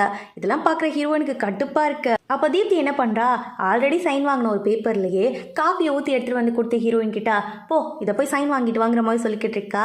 ஹீரோயின் சொல்கிறா, நேற்று தானே சைன் வாங்கிட்டு வந்தங்கிற மாதிரி சொல்லும் போது, இல்லை அது வந்து காஃபி ஸ்டெயின் பட்டிருக்கு, போய் சைன் வாங்கிட்டு வாங்குற மாதிரி சொல்லிக்கிட்டு இருக்கா. இவ போன அடுத்த செகண்டா, நீ கேட்ட மாதிரியே ஒரு பேக்கேஜ் உன் வீட்டுக்கு அனுப்பி வச்சிருக்கேன் பார்த்துக்கோங்கிற மாதிரி சொல்லிக்கிட்டு இருக்கா. யார்கிட்ட சொன்னான்லாம் தெரியல. இந்த பக்கம் ஹீரோயின் கிளம்பி உள்ளுக்குள்ளே போயிட்டா. அங்கே போய் பார்த்தா ஒருத்தவன் இருக்கான், சரியான ப்ளே பாயாக இருப்பான் போல இருக்க. ஹீரோயினை பார்த்தோன்னே வாங்க மேடம் வாங்க அப்படின்னு சொல்லிட்டு வழியை ஸ்டார்ட் பண்ணிட்டான். ஹீரோயினுக்கு சுத்தமாக பிடிக்கவே இல்லை. ஒரு கடத்துலலாம் ஹீரோயினை கிஸ் பண்ணுற மாதிரி பக்கத்தில் வந்து தொட்டு பேசிக்கிட்டு இருக்கான். கரெக்டாக ஹீரோ அந்த டைமுக்கு வந்துட்டான். ஏன்னா ஹீரோ வந்து ஹீரோயினுக்கு ஏதாவது பிரச்சனை நடக்குன்னு சொல்லி ட்ரேஸ் பண்ணிக்கிட்டே தான் இருந்திருப்பான் அவன் நம்புறேன். சரி ஒரு பிரச்சனை முடிஞ்சிச்சுன்னு ஹீரோயின் சந்தோஷமாக அங்கேருந்து வந்தா. இந்த பக்கம் ஹீரோட அப்பா வந்து ஹீரோயினை மீட் பண்ணி, இங்கே பாருமா உனக்கு எங்கள் குடும்பத்துக்கு செட் ஆகாதுமா, அதனால என்ன பண்ணு, இந்த கார்டு எடுத்துக்கோ, எவ்வளோ காசு வேணுமோ இது எல்லாத்தையுமே நீ யூஸ் பண்ணிக்கலாம், இல்லை பிளாங்க் செக் கூட கொடுக்குறேன், என் பையனை விட்டு போயிருமாங்கிற மாதிரி சொல்லி கேட்டுக்கிட்டு இருக்காரு. ஆனால் ஹீரோயின் அதை அக்செப்ட் பண்ணிக்கிற மாதிரியே இல்லை. அவரை விட்டுட்டு நான் போக மாட்டேன், அவர் என்னோட ஹஸ்பண்டை, முறைப்படி நான் அவரை கல்யாணம் பண்ணியிருக்கேன், அவ்வளோ சீக்கிரம்லாம் அவரை விட்டுட்டு போக மாட்டேங்கிற மாதிரி சொல்லிக்கிட்டு இருக்கா. இது எல்லாத்தையுமே வெளியிலேருந்து யாரோ ஒருத்தவங்க ஃபோட்டோ எடுத்துடுறாங்க. அந்த ஃபோட்டோ எடுத்துகிட்டு அங்கேருந்து போயிட்டு இருக்காங்க. இது ஃபுல்லாக எல்லா இடத்துக்கும் பரவ ஸ்டார்ட் ஆகுது. அது வந்து ஆஃபீஸில் எல்லாருக்கும் தெரிஞ்சிருச்சு போல இருக்கா. இந்த பக்கம் ஹீரோயினுக்கு ஒரு ஃப்ரெண்டு இருக்கா ஆஃபீஸில், அவள் தான் வந்து கேட்டுக்கிட்டு இருக்கா, என்னடி டிவோர்ஸ் நடக்க போதாங்கிற மாதிரி சொல்லி கேட்கும்போது, நான் ஏன் டிவோர்ஸ் பண்ண போகிறேன் என் புருஷனை, என்னடி சொல்கிறேங்கிற மாதிரி கேட்கும்போது அவள் சொல்கிறா, இந்த மாதிரி ஒரு ஃபோட்டோ வந்து எல்லா பக்கமும் ஸ்ப்ரெட் ஆகிட்டு இருக்க, நீ வந்து அவர்கிட்ட காசு வாங்கிட்டு டிவோர்ஸ் பண்ண போறியாமேங்கிற மாதிரி சொல்லி கேட்கும்போது ஹீரோயின் இப்போ தான் பார்க்குறா. ஹீரோயினுக்கு கோவமாக வருது. தீப்தி அடித்து மூஞ்சி உடச்சிடலான்லாம் தோணுது. ஏன்னா எல்லாமே அவளோட வேலை தான். அவளும் வந்துட்டு என்னம்மா சீக்கிரம் டிவோர்ஸ் ஆக போது, பெட்டி படிக்கலாம் கட்டுங்கிற மாதிரி சொல்லிக்கிட்டு இருக்கும் போது, அதை என் புருஷன் டிசைட் பண்ணுவான், இல்லை நான் டிசைட் பண்ணுவேன், நீங்கள் ஒன்றும் பண்ண தேவையில்லைங்கிற மாதிரி சொல்லிட்டு அங்கேருந்து கோவமாக கிளம்பி போய்கிட்டு இருக்கா. இந்த விஷயம் ஹீரோக்கும் தெரிய வந்துருச்சு. ஹீரோ வந்து கேட்டுட்டு இருக்கா அவங்க அப்பா கிட்ட, ஏன்ப்பா இவ்வளோ பண்ணிக்கிட்டு இருக்கீங்க, என்னப்பா உங்களுக்கு பிரச்சனை, அவளை உங்களுக்கு பிடிக்கலன்னா விட்டுட்டு போங்களேன்ப்பா, நான் எங்கேயா தனியாக போய் கூட சந்தோஷமாக இருந்துக்கிறேன், ஏன் இந்த மாதிரி டார்ச்சர் பண்ணிக்கிட்டு இருக்கீங்கிற மாதிரி சொல்லும்போது, இங்கே பாரு நம்ம குடும்பத்தில் ஒரு பொண்ணாக இருக்கணும்னா ஒன்று பணக்காரியாக இருக்கணும், இல்லைனா நாலேஜபிள் பர்சனாக இருக்கணும், இல்லைனா தீப்தி மாதிரி எனக்கு பிடிச்ச அந்த ஆன்டிக் பீஸை ஒட்டுற வேலையாக தெரிஞ்சிருக்கணும் அவளுக்கு. இது எதுவுமே தெரியாதவளை என்னால் மருமகளை ஏற்றுக்க முடியாதுங்கிற மாதிரி அவர் சொல்லிக்கிட்டு இருக்காரு. சரிப்பா அப்போ ஒரு காம்படிஷன் வச்சுக்கலாம், யார் வின் பண்ணுறாங்களோ அவங்கள வேணால் உங்கள் மருமகளை ஏற்றுக்கோங்க, என்ன சொல்கிறீங்கிற மாதிரி சொல்லி கேட்கும்போது அவங்க அப்பாவும் சரின்னு சொல்லி அக்செப்ட் பண்ணிக்கிறாங்க. இந்த விஷயத்த வந்து நம்ம தீப்திக்கிட்ட சொல்லும் போது அவளுக்கு சுத்தமாக சுட்டு போட்டால் கூட வராது. அதெல்லாம் எப்படி பண்ணுறதுனே தெரியல. உடஞ்ச பொருளை ஒட்ட வைக்கணுமா, ஒரு கம் இருந்து ஒட்ட வைக்கிறதே கஷ்டம், இதில் எதோ பண்ணி ஒட்ட வைக்கணுமாமே, எதுக்குடா உடஞ்ச பொருளை ஒட்ட வைக்கணும், புதுசாக வாங்கிக்கக்கூடாதாங்கிற மாதிரி சொல்லி அவள் யோசிக்கிறா. ஐயோ காம்படிஷன் வேறையா, ஏதாவது ஒன்று பண்ணி ஆகணுங்கிற மாதிரி சொல்லி யோசிச்சுக்கிட்டு இருக்கா. அப்போ ஹீரோயின் அந்த இடத்துக்கு வந்து, அதெல்லாம் சுட்டு போட்டால் கூட உனக்கு வராது, நீ நினச்சாலும் அதை கற்றுக்க முடியாதுங்கிற மாதிரி சொல்லிக்கிட்டு இருக்கும்போது, பார்க்கலாங்கிற மாதிரி சொல்லி தீப்தி சொல்லிக்கிட்டு இருக்கா. ரெண்டு பேர் சேலஞ்ச் தான் பண்ணிக்கிட்டு இருக்காங்க அந்த இடத்துல. இந்த தீப்தியோட ஆண்டி என்ன பண்றாங்க, இந்த ஹீரோட அப்பாவோட வீட்டில் தான் வேலை பார்த்துக்கிட்டு இருக்காங்க போல இருக்க. அந்த காம்படிஷனுக்காக ரெண்டு பேருக்கும் ஒரே மாதிரி பொருள் எடுத்து வச்சிருந்திருப்பாங்க. அதை ஃபோட்டோ எடுத்து மட்டும் அனுப்புங்கிற மாதிரி சொல்லி கேட்டுக்கிட்டு இருக்கா. ஆண்டி உனக்காக பண்ணுறமாங்கிற மாதிரி சொல்லிட்டு அதை ஃபோட்டோ எடுத்து அனுப்பிக்கிட்டு இருக்காங்க. இந்த பக்கம் பார்த்தா ஹீரோயின் வந்து ராப்பகலாக உட்காந்து எல்லாத்தையும் ஒட்டி ப்ராக்டிஸ் பண்ணிக்கிட்டு இருக்கா. ஹீரோ பால்லாம் எடுத்துகிட்டு வந்து கொடுத்துட்டு செல்லம் ரொம்ப ஸ்ட்ரெயின் பண்ணிக்காதேங்கிற மாதிரி சொல்கிறான். ஆனால் ஹீரோயின் வந்து இல்லை உங்களை அவ்வளோ சீக்கிரமாலாம் விட்டு கொடுத்துட மாட்டேன், கண்டிப்பாக இதை நான் பண்ணியே தீரணுங்கிற மாதிரி இவளும் சொல்லிட்டு ஹார்ட் ஒர்க் போட்டு எல்லா வேலையும் பார்த்துக்கிட்டு இருக்கா. இந்த பக்கம் அப்படியே நெக்ஸ்ட் ஹீரோ கையை கோத்துக்கிட்டு ஹீரோயின் அந்த இடத்துக்கு நடந்து வரா. ஆனால் வந்து ஹீரோட அப்பாவுக்கு வந்து ஹீரோயின்லாம் ஜெயிக்க மாட்டான்னு சொல்லிட்டு அவ்வளோ நம்பிக்கை. சரி காம்படிஷனை ஸ்டார்ட் பண்ணலாம், பேசி டைம் வேஸ்ட் பண்ண வேணாம்னு சொல்லிட்டு காம்படிஷனையும் ஸ்டார்ட் பண்ணுறாங்க. உடனே தீப்தி என்ன சொல்கிறா, இங்கே பாருங்கள் என்னால் வந்து ஓப்பன் பிளேஸில் பண்ண முடியாது, கண்ணு கொஞ்சம் சரியில்லை, எனக்கு ஒரு ஸ்க்ரீன் போட முடியுமாங்கிற மாதிரி சொல்லி கேட்டுக்கிட்டு இருக்கா. சரின்னு சொல்லிட்டு அவரும் அக்செப்ட் பண்ணிக்கிட்டு ஒரு பிளாக் ஸ்க்ரீனை வந்து அவளுக்கு மட்டும் போட்டு விடுறாரு. ஆக்சுவலாக பார்த்தா அது ஒரு ஜாடே பிரேஸ்லெட் தான் போல இருக்கு, அதை தான் சரி பண்ண சொல்லியிருந்திருப்பாரு. இந்த பக்கம் ஹீரோயின் உட்காந்து ஹார்ட் ஒர்க் போட்டு எல்லாத்தையும் ரெடி பண்ணிக்கிட்டு இருக்கா. ஆனால் இதே மாதிரி ஒன்றை வாங்கிட்டு வந்து வச்சுட்டு அந்த இடத்துல வந்து அந்த உடஞ்ச பிரேஸ்லெட்டை உள்ளுக்குள்ள வந்து டஸ்ட்பின்ல போட்டுக்கிட்டு இருக்கா இந்த தீப்தி. இது யாருக்குமே தெரியல. ஹீரோயின் கரெக்டாக முடிக்கிற டைமில் தீப்தியும் ஓடி வந்து நானும் முடிச்சிட்டேங்கிற மாதிரி சொல்லிக்கிட்டு இருக்கா. அதாவது ஹீரோயின் வந்து ஓட்டுனது நல்லாவே தெரியுது, அதாவது ஒட்டியிருக்காங்கன்னு தெரியுது, ஆனால் அசிங்கமாக தெரில, அது வந்து கொஞ்சம் டிஃப்ரெண்ட்டாக அழகாக இருக்கு. ஆனால் தீப்தி கொடுத்துருக்கிறது ஒட்டுனதுக்கான ஒரு அடையாளமும் இல்லை, அவ்வளோ பர்ஃபெக்டாக இருக்கு. உடனே வந்து நம்ம ஹீரோட அப்பாவும் எனக்கு இந்த பொண்ணு தான் பிடிச்சிருக்கு, பர்ஃபெக்டாக பண்ணியிருக்காங்கங்கிற மாதிரி சொல்லிக்கிட்டு இருக்கும்போது ஹீரோயின் சொல்கிறா, இல்லை இவ்வளோ பர்ஃபெக்டாக யாராலையும் பண்ண முடியாது, இவ்வளோ பிசுறு தட்டாமல் கண்டிப்பாக பண்ணவே முடியாது, அப்படி பண்ணாத ஆர்ட்டே கிடையாதுங்கிற மாதிரி இவ சொல்லிக்கிட்டு இருக்கா. உடனே சுற்றி இருக்கவங்கலாம் வந்து ஆமாம் இல்லை எப்படி இப்படி பண்ண முடியுங்கிற மாதிரி கேட்கும்போது ஹீரோயின் சொல்கிறா, நீங்கள் வேணால் போய் பாருங்கள், உடஞ்ச பிரேஸ்லெட் அவளோட ரேக்கில் தான் இருக்கும், போய் பாருங்கிற மாதிரி சொல்லும்போது அந்த ஸ்க்ரீனை ஓப்பன் பண்ணிவிட்டு உள்ளுக்குள்ளே போய் பார்க்குறாங்க. அதே மாதிரி டஸ்ட்பின்ல இவ போட்டு வச்சிருக்கா. இவருக்கு இப்போ தான் தெரிய வருது, இவ்வளோ நாள் பித்தலாட்டம் பண்ணிக்கிட்டு இருந்திருக்கா இவன்ட்டு, தெரியாதனமாக ஹீரோயினை தப்பாக நினச்சிட்டோமோன்னு சொல்லிட்டு இவர் வந்து ரொம்ப ஃபீல் பண்ணுறாரு அந்த இடத்துல. அப்போ ஹீரோவும் ப்ரூஃபோடு கொண்டு வந்து அந்த அங்கிளும் ஆன்ட்டியும் தானே ஹெல்ப் பண்ணியிருந்திருப்பாங்க. அதெல்லாம் கொண்டு வந்து இவங்க அப்பா கிட்டே காட்டும் போது அவர் ஹீரோயின் கிட்ட சாரி கேட்டுக்கிட்டு இருக்காரு. மன்னிச்சிருமா, நான் தேவையில்லாமல் உன்ட்ட ரொம்ப தப்பாக பேசிட்டேன்னு நினைக்கிறேன்னு சொல்லிட்டு சாரி கேட்டுக்கிட்டு இருக்காரு. ஆனால் ஹீரோயின்லாம் பெருசாக அவர்கிட்ட கோவம்லாம் படலை. என்ன இருந்தாலும் ஹீரோவோட அப்பா இல்லை, அதனால வந்து நடந்தது எல்லாத்தையுமே மறந்துடுறாவ. அப்படியே வந்து இவரை பார்த்துட்டு இப்போ நான் போட்டாங்கிற மாதிரி சொல்லி கேட்கும் போது போமாங்கிற மாதிரி அவரும் சொல்கிறாரு. ஹீரோ அங்கேருந்து ஓடி வந்து அவளை ஹக் பண்ணுற மாதிரி நின்றுட்டு இருக்கான். இவள் ஸ்டேஜ்லேருந்து ஒரு ஜம்ப் தான் பண்ணுறா. அப்படியே ஹீரோ தூக்கி அவளை சுற்ற ஆரம்பிச்சிட்டான். இப்படி ஒரு ஹாப்பி எண்டிங்காக இந்த ட்ராமா இந்த இடத்துல முடியுது. இதில் வந்து எனக்கு என்ன சொல்லணும்னு தோணுச்சுன்னா, இந்த ட்ராமாவை பற்றி கிடையாது, இந்த ட்ராமாவோட எண்டிங்கில் 3 விஷயம் எனக்கு சொல்லணும்னு தோணுச்சு. நம்மளுடைய போடணும் அந்த வீடியோ எண்டிங்கில் வந்து நான் ஒரு மூவி பார்த்துட்டு அதுலேருந்து எனக்கு தோணுன விஷயத்த சொல்லியிருந்தேன். அது கீழே கமெண்ட் செக்ஷனில் ஒருத்தவங்க வந்து ரொம்ப ப்ரீத்தாக ஒரு கமெண்ட் பண்ணியிருந்தாங்க. அது பார்க்கும்போது ரொம்ப கஷ்டமாக இருந்துச்சு மனசுக்கு. இதே மாதிரி லைஃப்பில் எக்ஸ்பீரியன்ஸ் பண்ணியிருக்கேன் அப்படிங்கிற மாதிரி சொல்லிட்டு அவங்க வந்து ஒரு கமெண்ட் பண்ணியிருந்தாங்க. அதை பார்க்கும்போது எனக்கு என்ன தோணுச்சுன்னா, என் லைஃப்பில் இந்த மாதிரி நிறைய பேர் வந்து என்கிட்ட புலம்பியிருக்காங்க. எல்லாம் வந்து என் கூட படித்ததுங்க, என் கூட வளர்ந்ததுங்க, பிறந்ததுங்க, இந்த மாதிரி எல்லாருமே சொல்லியிருக்காங்க. ஆக்சுவலாக பார்த்தா எனக்கு வந்து கல்யாணம் ஆகலை. ஆனால் வந்து என் கூட படித்த என் ஃப்ரெண்ட்ஸுங்க எல்லாருக்கும் கல்யாணம் ஆயிடுச்சு. நான் வந்து படிக்க மாட்டேன், கொஞ்சம் பொறுமையாக பண்ணிக்கலாம்னு சொல்லி வெயிட் பண்ணிக்கிட்டு இருக்கேன். ஆக்சுவலாக பார்த்தா எங்கள் வீட்டிலேயே எல்லாருக்கும் கல்யாணம் ஆயிடுச்சு. எல்லாருக்கும் மீன்ஸ் நானே எங்கள் பெரியம்மா பசங்க எல்லோரும் ஒன்றா தான் வளர்ந்தோம். எல்லாருக்கும் கல்யாணம் ஆயிடுச்சு, இன்க்ளூட் மை தம்பிக்கும் கல்யாணம் ஆயிடுச்சு. நான் மட்டும்தான் வந்து இன்னும் சும்மா சுற்றிக்கிட்டு இருக்கேன். அதுக்கு ரீசன் கொஞ்சம் பொறுமையாக பண்ணிக்கலாம், தோன்றப்ப பண்ணிக்கலாம், இப்போ வேண்டாம், இருக்கிறவங்க பிரச்சனையை தீர்த்து வைக்கவே நமக்கு டைம் இல்லை, நம்ம பிரச்சனையும் சேர்த்து நம்மளால் தீர்க்க முடியாது, கொஞ்சம் பொறுமையாக பண்ணிக்கலாம், ஏன்னா 25 வயசு தானே ஆகுது, இன்னும் ஒரு 2-3 வருஷம் போட்டோம் அப்படின்னு சொல்லி நான் வெயிட் பண்ணிக்கிட்டு இருக்கேன். ஆக்சுவலாக என் தம்பியோட கல்யாண கதை எப்படி இருந்துச்சுன்னா, அவன் வந்து கல்யாணம் பண்ணிக்கிறேன்னு சொன்னான் 2-3 வருஷத்துக்கு முன்னாடி. ஏன்டா கல்யாணம் பண்ணிக்க போகிற, என்னடா விஷயம்? ஏன்னா அவன் எல்லாருக்கிட்டையும் ஃப்ளோட் பண்ணிட்டு தெரிஞ்ச ஒரு ப்ளே பாய். அது வந்து சொல்லிக்கிறதுல எனக்கு பெருமைலாம் கிடையாது. அந்த நாயை நானும் செருப்பால் அடிச்சிருக்கேன், அது திருந்தலை. அப்படி சுற்றிக்கிட்டு இருந்தவன் திடீர்னு ஒரு பிள்ளை கல்யாணம் பண்ணிக்கிறேன்னு சொன்னான். ஏன்டான்னு கேட்கும்போது அந்த பிள்ளை எனக்காக கையாறத்துக்குச்சு, அந்த பிள்ளை என் மேலே இவ்வளோ பாசம் வச்சுருந்தா எனக்காக கையாறத்துக்கும், அதனால கல்யாணம் பண்ணிக்கிட்டேன்னு சொன்னான். இப்போ வந்து சொல்கிறான், குழந்தைலாம் பிறந்ததுக்கப்புறமா கையறுத்து என்னை ஏமாற்றி கல்யாணம் பண்ணிக்கிட்டா, என் லைஃபே போச்சு, என் லைஃப் நல்லாவே இல்லை, நான் லைஃப்பை தொலைச்சிட்டேன் அப்படின்னு சொல்லி வந்து ஃபீல் பண்ணிக்கிட்டு இருக்கான். கொஞ்சம் செட்டில் ஆகிட்டு கல்யாணம் பண்ணிக்கலான்னு. அதே என் ஃப்ரெண்ட்ஸ்லாம் பார்த்தீங்கன்னு வச்சுக்கோங்களேன், மை லைஃப் மை ரூல்ஸ்ன்னு சுற்றிட்டு இருந்தாங்க. இன்றைக்கி வீட்டை விட்டு வெளில போகணுன்னா கூட பெர்மிஷன் கேட்க வேண்டியதாக இருக்குது. வீட்டுக்கே அடிமையாக மாறிட்டாங்க. வீட்டு வேலை செய்கிறது, தண்ணி பிடிக்கிறது, இந்த மாதிரி லைஃப்பே வந்து வீடு தான், ஹஸ்பண்ட் தாங்கிற மாதிரி சொல்லி மாறிட்டாங்க. எல்லாரும் சொல்லி ஃபீல் பண்ணுறது என்னென்னா, நீ லேட்டாக கல்யாணம் பண்ணிக்க, நீ சொன்னது தான் கரெக்டு, நீ லேட்டாக கல்யாணம் பண்ணிக்கோங்கிற மாதிரி என்கிட்ட சொல்லுவாங்க. அதுக்காக கல்யாணம் பண்ணிக்கிட்டு எல்லாரோட லைஃப்பும் அப்படி தான் இருக்கும்னு நான் சொல்லலை. ஆனால் 90% ஆஃப் பீப்புள்ஸோட லைஃபு நான் சொன்ன மாதிரி தான் இருக்கும். ஒரு 10% ஆஃப் பீப்புள்ஸ் வந்து உண்மையிலே கல்யாணம் பண்ணிக்கிட்டு ஹாப்பியாக இருப்பாங்க. ஏன்னா அவங்க 2 பேரும் வேலைக்கு போவாங்க, சம்பாதிப்பாங்க, ஸ்டேபிளாக இருப்பாங்க, அவங்க லைஃப் ஹாப்பியாக இருக்கும். ஃபஸ்ட்டு கப்புள்ஸ்குள்ளே சண்டை வரதே ஒன்று வந்து காசுக்காக தான் வரும்.